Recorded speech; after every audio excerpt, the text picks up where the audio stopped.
Adam Copeland, the rated R superstar. Yo, let me tell you right now, buddy. I am shocked we're even talking because you had a hell of a battle with Minoru Suzuki last night in a goddamn dream match, my friend. That was incredible. I have goosebumps just talking about It was so fun because it was so different. And I think a lot of fans probably didn't know, how will he adapt to that style, or will Suzuki, how will that work?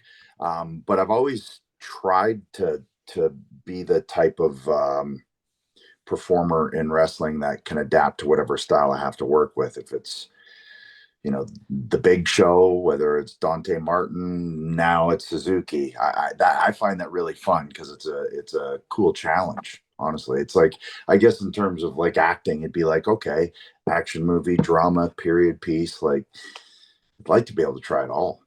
Yeah, you know what? Like I watched that match you had with Dante Martin on Collision, and my God, that was pay-per-view level, my friend. That was an incredible match. And this is what I love about wrestling now, because I followed your career forever. I mean, you were there in the Attitude Era, and here we are now in this boom of wrestling, which is great because as a non-tribalist fan, it's like ice cream. I get my different flavors of ice cream every single day, and as a fan, I am eating good, baby. Like this is a hell of a time to be a wrestling fan.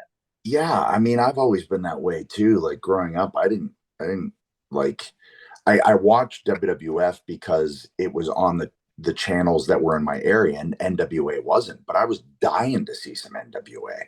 I wanted to see Continental. I wanted to see Memphis. I wanted to see Florida Championship. Like, I wanted to see all these different territories. I just had no access to them. But Sure. then I found International Wrestling from Montreal. Then I found BC All Star Wrestling, and the more the merrier. I thought, So to me, if I'm a wrestling fan now, which I still am, I think it's awesome because you can have a match like me against Minoru Suzuki, which, if even 4 years ago when I first came back, you thought that was a possibility, let Yep. alone 5, 6 when I'm retired, and yet here we are. Here we are. Well, I do want to talk about Percy Jackson because I love this show. And actually, the reason I got into it was because you were going to be in it. Okay. When I saw you as Aries, I was like, yo, I got to watch this show, man. And then I watched it and I was like, yo, it's on this crazy cinematic level. Every episode feels like a movie. Yeah. I got to ask you about Aries because how do you get into the headspace of Aries, and what did you want to bring to the character to make it your own? Um, so what I found really intriguing about the writing, just when I did the audition and had the sides, I was like, okay, there's room for humor here. Sure. That to me was huge because I thought, and I had read the books before I did the audition, and I'm kind of thankful I didn't, because I didn't come in with any preconceived notions or anything. I didn't fully know how vast the Percy Jackson world was, and Right. and how far its reach was. And if I did, it might have been a little bit more of a pressure cooker of an audition. But because of it, it was just like, oh, this is really well written. I find some humor in here, so I want to try and pull those humorous aspects out. And that was really what I had fun with in the audition. And I just had a blast doing it. And for whatever reason, that seemed to work. So when I started looking, at full scripts, I said, okay, well, this is a flawed God. This is a God who has insecurities, who has petty jealousies, who who is just so flawed. And to me, that's hilarious That's because great. here's this omnipotent God of war who second guesses himself, who gets into a battle of wits with Grover, and this mental chess match, which he loses. And I just found that so fun, honestly. It's just a really, really fun character. He was fun on the page, even more fun to try and bring to life.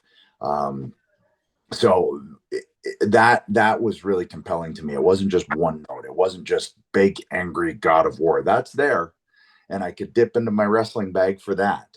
But it was really fun to explore the humor. It seems as if a lot of Aries' anger is because of his intelligence is underestimated by gods and humanity. Yes. Can you talk about tapping into that feeling, especially being a wrestler from the early eras in the 90s, of being like a wrestler without wisdom? Because I felt like that was a trope that a lot of people misunderstood. And then Mick Foley wrote his book, and the people were like, oh, these guys are intelligent. You know what I mean? Well, Mick writes his book. Jericho writes his books. I write Yeah, my book. Then you have Dwayne knocking down every conceivable barrier. And then you have Dave, making the choices he's been making and playing characters that would seem totally out of um, out of his wheelhouse, but they're sure. not. Which speaks to his talent. And then John, and I think now, because the curtain has been pulled back on the people behind the characters now, I think people have started to kind of understand that Sure. that's a little bit of a antiquated viewpoint. We can string together sentences, and as a matter of fact, we have to keep a lot of plates in the air live. Oh, And, yeah. and that's one thing that I always seems to shock people when I say, okay, yeah, so if I got 10 minutes to fill in a live microphone, I got to go out and fill it. So it's Yep. more stand up or maybe theater in that regard. Um, but it's challenging, and I think now, especially again with movies like Iron Claw, and you're starting to see everything that goes into it and how all consuming it can be. Um, I feel like that's changed. That those tropes are starting to change. Oh yeah, easily. Now, I love the scene with you and Grover. I think that it is so great. Tell me about the verbal sparring match between the two of you, because you said you almost approached it like a wrestling promo, where he actually was a little frightened at the time when you kind of banged your hands down. What was it like for you to merge your wrestling background with this character? Well, again, him being the god of war, he has to have that element, right? And I was like, Yeah. okay, that I got covered. I know where I got to get to for that. But that on the day with Arian, who plays Grover, who's so talented. He's such a sweetheart of a person too. But I wanted to scare him. and and I wanted to see how legitimate we could make the scare. So nobody knew I was going to do that. Sure. So when I did it, like coffees flipped and burgers jumped and there was a lot of silence. And then after Jet, who is our director, she's a wonderful director. She goes, "All right, we're gonna make them really jump on this one." I was like, "Okay, all right." So then everybody kind of got on board with what this thing was, right? Um, but poor Arian, that first take, hit the look on his face. I felt bad, but I also knew that I think we captured something there. And that scene, it was so much fun to do because that wasn't in the books. Right. And so that was purely written for the series. And I'm so glad it was because that's probably my favorite scene. Just that whole interplay between him, even when Aries is explaining what his family is and just how ridiculous it all is. So that kind of set the tone from the start. It was a lot of fun. And I like when you have writing that good, Right. and it's really tough to screw up. Yeah. I mean, it's incredibly written and it's beautifully shot. It is incredibly shot. Now, how does Ares' hatred of the demigods, including his own kids, influence his actions, especially with the questing trio? I he's such I more than anything, I think he just likes to stir it up. And you see that even like with the starting Twitter fights. Right. Like I think he just gets off of, okay, where can I stir up trouble? And where can I cause trouble? And where can I cause mayhem? And but even in this, at the end of it all, he's getting played. Sure. And so but also that lends to his insecurities. So it all comes kind of full circle because again, he's not getting the respect that he feels he deserves. Sure. I feel like maybe he's the kid that didn't get enough attention, And now you see that coming out in how he, sorry, my husky is saying No, hi. you're good. In how he treats his kids, he hates all kids. He hates his own kids, maybe not as much as others, but like he's not a great person. But also, I'd like to think that somewhere deep, deep down there, there's something likable about him too. I mean, look, man, I think this is why you got the job. You have this charm to you that like, and obviously you're Adam Copeland, the wrestler, but like you have this charm to you that I find even when you were a heel, man, I've always liked you because you had this charm and charisma to you. And I think it's like the perfect fusion for this version of Aries. Now, can you talk to me about his resentment towards his sister Athena? And is that something we'll see play out more in the series or in the following seasons? I mean, I hope so. I really do. The one thing that again with that whole diner scene wasn't in the books, so I think that leaves things fairly open to explore more. And I feel like there's a lot of the relationships between the gods themselves that could be explored that would be really interesting. I mean, some of the scenes that you could get, I mean, could be really ridiculous in a good way. Absolutely, absolutely. Now, what stood out about Aries to you from other characters you've played and forced you to kind of step outside of your comfort zone? um, I can't say I really felt like I had to step outside my comfort zone. It felt really comfortable. I think that was the key. Like I kind of immediately felt this role. And Beth, who read it with me, she even said, she goes, "You had so much fun doing that. Like that was fun to read with you." Um, yeah, so it kind of felt honestly like when I first read it, it was like, okay, okay, I think I know where I need to take this. And it was kind of like just putting on an old comfortable shoe. Um, Whereas when I've played other characters in the past, let's say with Vikings, it's a period piece, it's a drama, it's accents. There's some legwork that goes into that. For me, with Percy and in discovering Aries, it was reading the books, devouring those once I got the role, and really just understanding the world, the fan Right. base, what the fan base likes, what they don't like. Um, I think that was important. But in terms of the direction that I thought Aries should go in, it felt like I was on the same page as everybody else, I guess. Incredible. Now, Aries understands and leans into the violence of not just humanity, but his family as well. Did that influence your choices in how you interacted with the main trio? Um, I think what I wanted to try and do is have an undercurrent of danger Hmm. and have that be able to pop out in a very dangerous way and then suddenly go back to, oh, he was fine. He was just playing. Or was he? No, he was just playing, I think. Just to have that question and that underlying like bubbling current underneath of lava that might just explode here and there. That I thought would be a fun thing to have to play and for the trio to play off of too. Sure. Um, and I think to me it fit. Right. God of War, he's also pretty confident in himself, but he's also very insecure.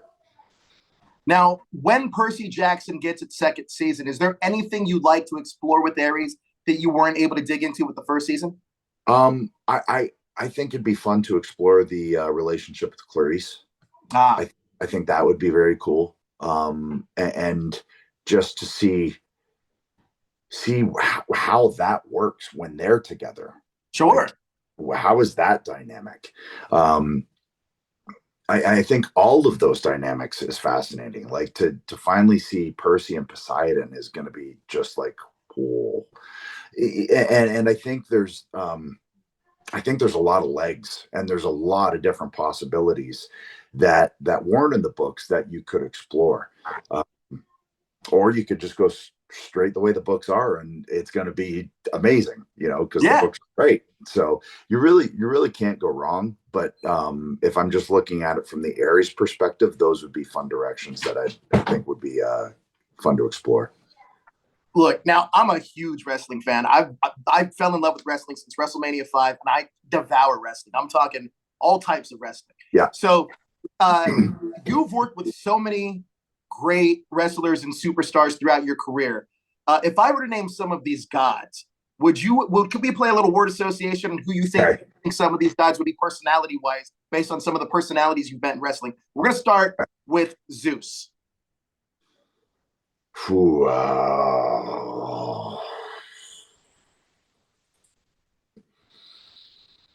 oh man, that's a tough one. Um, Gosh, oh, That is a tough. it is, it is. I'll go with Rock. Okay, that's a great choice. Yeah. Hera.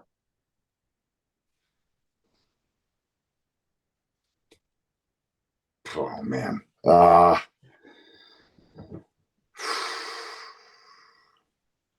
these are tough, man. These are tough. Um, I'll go with my wife. I had a feeling you were going to say that for some reason. I had a very good feeling about that. How about Poseidon? Ooh, gosh. Hmm. Oh, Poseidon. That would be a good Poseidon. Sorry, this is, I'm sure, taking longer than you hoped it No, would. I love it. I'm trying to put actual thought into this. Um, Ooh, Jay White. Oh, the Switchblade. That's a Yeah, great choice. yeah. Fantastic choice. What about Demeter? Mm. Mm. If you need help, he is the Demeter is the goddess of agriculture. Um, Valhalla. Valhalla. There you go. Little Viking Raider action in there. Let's go with Athena. Ooh, Trish Stratus. Oh, good choice, man. You are really giving this some good thought. Apollo, Hmm. I god mean of Apollo. archery, music. Who? I mean Apollo Cruz. Oh, that's a good one. See, He I was looks going to like a say Chris god already. Jericho. I mean, That's true. it's just it's a gimme. How about Artemis? Um, let's see. Let's see. uh, um, Finn Balor. I like it. I like it. Hephaestus. By the way, timeout. I was at that match at Daniel WrestleMania Bryan. you had with Finn, Oh, and that match was incredible. With oh my goodness yeah. gracious, just 13 had to put that staple. note in there. Oh, Brian Danielson. Oh, great choice. Aphrodite. Mm. Saraya. Oh, good choice. All right, and our last one is going to be Hermes. Hmm.